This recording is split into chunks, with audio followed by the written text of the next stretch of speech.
Hello friends, welcome to my channel. এসে গেছি একটি ছোট্ট মিনি ব্লগ নিয়ে। তো সকাল সকাল স্নান হয়ে গেছে, ঠান্ডাটাও বেশ ভালোই পড়েছে ইদানিং দেখতে পাচ্ছি, আর রোদ্দুরটাও উঠছে না, কারণ মেঘলা মেঘলা করে আছে। তো তাও স্নান হয়ে গেছে, স্নান তো করতেই হবে কারণ পুজো করা বাকি থাকে। তো পুজোটাও করে নিয়েছি, এবার করব ব্রেকফাস্ট। তো চলো ব্রেকফাস্টে কী হয়েছে আজকে তোমাদের সঙ্গে শেয়ার করি, সাথে আমি লাঞ্চটাও শেয়ার করে দেব।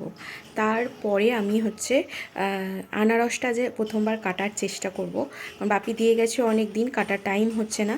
তো আমি আজকে দেখি চেষ্টা করে কাটতে পারি কি না। তো চলো তোমাদের সঙ্গে একটু একটু করে শেয়ার করবো, দেখতে থাকো, সঙ্গে থাকো।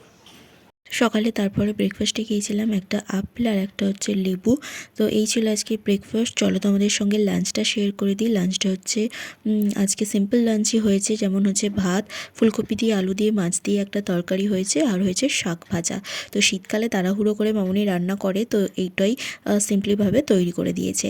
তো তারপরে আমি এই প্রথমবার কাটতে বসে গিয়েছিলাম হচ্ছে আনারস। দেখো যতটা পারবো কাটবো, নাহলে মামুনি তো আছেই ম্যানেজ করার জন্য, ঠিক করে দেবে।